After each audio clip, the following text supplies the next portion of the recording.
tema de regreso a clases, ahí está el informe de este operativo de fumigación. También ayer le presentamos una primera reunión, un acercamiento con padres de familia en la Dirección Regional de Educación en Panamá Este. También lo que está ocurriendo con el transporte colegial, 2 años de pérdida, y ahora pues exigen definitivamente un 100% de aforo y que se cumpla también con la utilización de caretas para intentar de una u otra forma recuperar parte de esa economía de estos propietarios. Y a esta hora de la tarde vamos a conversar con el profesor Fernando Ábrego, secretario general de ASOPROF. Profesor, bienvenido a la edición estelar de Next Noticias. Como siempre, un placer conversar con usted. ¿Cuál es la situación en este momento? ¿Preparados los colegios para este regreso a clases presenciales? Muy buenas noches. Sí, buenas noches. Efectivamente, tenemos ya un calendario escolar que es el 2077, que tiene una sola modalidad, que es la modalidad presencial. Escuchamos a la señora ministra hablar sobre un proceso escalonado para entrar a los centros educativos, pero hay que tener presente que todos los centros no son iguales. Por ejemplo, esa medida para los centros de educación básica general que tienen primaria y premedia, definitivamente que entrarían el 7 de marzo los estudiantes de primaria y los de premedia la siguiente semana, pero hay centros educativos que son de media. Habría que ver entonces si cuarto año entraría la primera semana y el resto de los niveles la siguiente semana. Es decir, que la situación en cada centro educativo es diferente, como también es diferente las condiciones de educabilidad y también las adecuaciones en materia de bioseguridad, porque una cosa es la conformación del tema de los comités escolares de salud y otro tema es los recursos para enfrentar la situación que se va a dar a partir del 7 de marzo. Y nos preocupa más que todo aquellos centros educativos que tienen una matrícula que rebasa la capacidad física para recibir a todos los estudiantes. Y por otro lado, hablamos nada más de una entrada escalonada, pero ¿qué sucede durante todo el periodo escolar? Nosotros le hemos planteado a la señora ministra que además del tema escalonado, para el 7 de marzo es importante también la rotación de los grupos. Entendemos que la posición del Ministerio de Educación es no guardar distanciamiento dentro de las aulas de clase. Miren, en estos momentos creo que el gobierno nacional ha logrado en cierta manera disminuir o por lo menos mantener el tema de la cifra en cuanto a contagio. Claro. Nos preocupa que los centros educativos se conviertan en centros de contagio entre los estudiantes si no tomamos en consideración el tema del distanciamiento. Nosotros le solicitamos en el día de ayer al ministro de Educación o a la viceministra de Salud, perdón, que es la encargada, que efectivamente nos dé a nosotros la documentación que tiene el Ministerio de Educación y por la que ellos están tomando la decisión de descartar el tema del distanciamiento. Y esto es un tema muy, muy delicado por el hecho de que el espacio físico de las aulas no es igual en cada centro educativo a nivel nacional. Claro. Y teniendo presente que muchas escuelas y colegios hasta la fecha todavía no se le ha hecho el desembolso del Fondo de Equidad y Calidad Educativa para comprar todo lo que es material o insumo de limpieza. Claro. Y es algo, profesor, con lo que ustedes vienen insistiendo, recuerdo en entrevistas en ocasiones anteriores también ustedes vienen exigiendo desde la pandemia el desembolso de este FESE para permitir con eso se pudiera avanzar, obtener los insumos. Profesor, entonces, hasta este momento, faltando poco, lo que hay es solo que puede ser rumores de que sí habrá distanciamiento, no habrá distanciamiento, cuándo empieza la media, cuándo empieza la premedia, una escuela, una semana. ¿Hay una reunión? ¿Hubo alguna reunión? ¿O no hay información clara de qué es lo que va a pasar a partir del 7 de marzo? Mira, toda la semana hay información nueva de parte del Ministerio de Educación y ustedes, los periodistas, tienen conocimiento de esa situación. El 7 de marzo vamos a ver que la realidad de los centros educativos va a rebasar el decreto 2077 y al final son las comunidades educativas, padres de familia, estudiantes y docentes que deben tomar las decisiones en función de la realidad. Nos preocupa que todavía hay muchas escuelas que no tienen suministro de agua potable y el Estado tiene la responsabilidad de combatir las enfermedades, ya sea con saneamiento ambiental, el tema de las medidas de profilaxis, etcétera, y es importante el agua potable para poder combatir cualquier enfermedad. Por eso es que las comunidades educativas deben empoderarse de este tema a partir del 7 de marzo y tomar las mejores decisiones que signifiquen, sí, la sostenibilidad de las clases presenciales, pero también tenemos que seguir cuidando la salud y, por supuesto, cuidando la vida de los estudiantes, de los docentes administrativos y de toda la comunidad educativa a nivel nacional.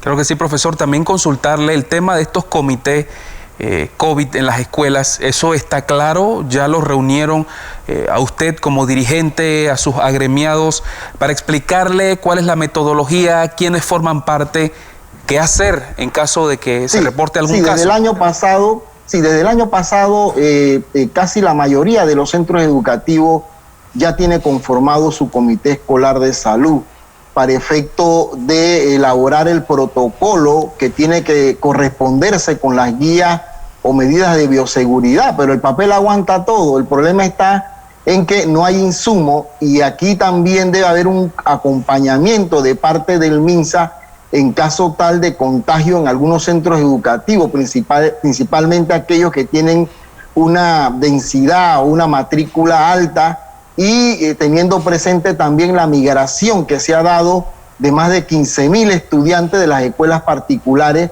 a las escuelas oficiales. Y por otro lado, también queremos hacer el llamado al Ministerio de Educación que para el día 7 estén todos los docentes que faltan por nombrar en su puesto de trabajo. Tenemos conocimiento de que el proceso está tardío y muchos estudiantes se van a encontrar de que docentes de asignaturas especiales no van a estar en el aula de clase porque van a estar por nombrar. Y nosotros sospechamos de que todavía a estas alturas faltan nombramientos, profesor. Sí, efectivamente, y lo que nosotros sospechamos es que el gobierno nacional quiere ahorrarse la quincena de la primera y segunda quincena de marzo y sacrificando el tema de la calidad y la recuperación de los contenidos que tanto se ha pregonado durante el 2021 y el 2020. Nosotros, los docentes, ya estamos dispuestos para el tema de la presencialidad, pero sí vamos a seguir exigiendo las medidas de bioseguridad y ver el tema del distanciamiento, porque yo creo que el tema de salud, a pesar de que se ha avanzado en el esquema completo de vacunación, tanto para los docentes administrativos y ahora los estudiantes, eso no significa que el valor de la vida y el valor de la salud debe estar ya en una categoría por debajo en función de otros derechos fundamentales, como es el tema de la educación. O sea, tenemos que cuidar, creo que además de la educación presencial, que es necesaria y que es importante en estos momentos, pero también seguir cuidando la salud y la vida de nuestros niños, de nuestras niñas en las 16 regiones escolares de todo el país. Claro que sí, profesor, y no solo de los estudiantes, sino también de los docentes, de los trabajadores manuales, de los inspectores, todos aquellos que conforman estas escuelas. Finalmente, profesor, ¿le han dicho algo sobre pruebas? Imagínese, algunos salones de clase en escuelas, el sector público, alcanzan a veces hasta 40 o más estudiantes por salón. ¿Alguna estrategia? ¿Van a hacer pruebas a todo el grupo, todos a la casa? Es el escenario, es lo que puede ocurrir, profesor. ¿Sobre eso se ha planteado una estrategia? ¿Están claros sobre eso? Miren, yo creo que también esta es una oportunidad para formar a nuestros estudiantes también en la necesidad de cuidar la salud y cuidar la vida en el contexto de una pandemia, que sería la primera vez que de manera presencial estuviéramos dando clases con esta situación del Omicron, que es muy contagiosa.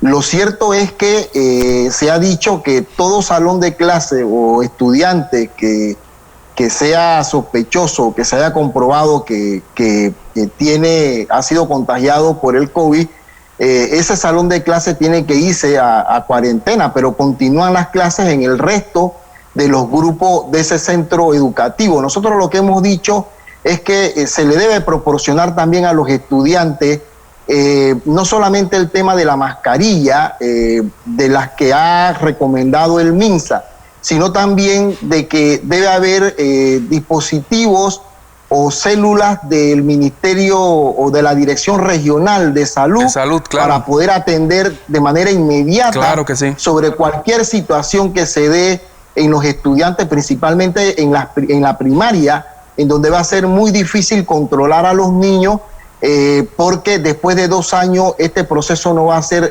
nada fácil. Sin embargo, creo que si coordinamos entre los docentes, padres de familia, administrativos, pero también otras instituciones que pueden solventar o ayudar en este proceso, yo creo que la carga sería menos y podemos entre todos llegar incluso hasta diciembre del 2022 en este periodo escolar, pero no va a ser nada fácil. Este proceso no va a ser nada fácil, pero definitivamente que hay una responsabilidad del Estado para garantizar el tema de los insumos, pero también los trabajadores manuales, porque faltan trabajadores manuales en muchas escuelas y colegios a nivel nacional, y que por supuesto se dé el desembolso del FESE, del Fondo de Equidad y Calidad Educativa, para poder enfrentar esta situación en cuanto a la compra de insumos y demás. Trabajadores manuales, profesor, que sin duda es indispensable también para las labores de aseo, que colaboran con el aseo en las escuelas. El desembolso también de ese FESE para la compra de alcohol, de papel toalla, de jabón y agua, para el lavado constante que recomienda el Ministerio de Salud. Profesor Fernando Ábrego, muchas gracias por la entrevista. Pase usted, buenas noches. Sí. Saludos, buenas noches. Ahí están detalles sobre este regreso a clases presenciales a partir del 7 de marzo, el llamado que hace ASOPROF, que hasta este momento no es clara la información. ¿Qué grupos inician clases? El 4., 5. y 6. año, o 10º, esto en la media también. ¿Cuál será el horario? ¿Qué hacer en caso de que en salones de hasta 40 estudiantes, que ocurre también en el sector público, por lo general, enviados a casa, o la Dirección Regional de Salud en determinados puntos cuenta con el personal para practicar algún tipo de prueba a los estudiantes? Son sin duda temas que quizás ya debieron haberse coordinado.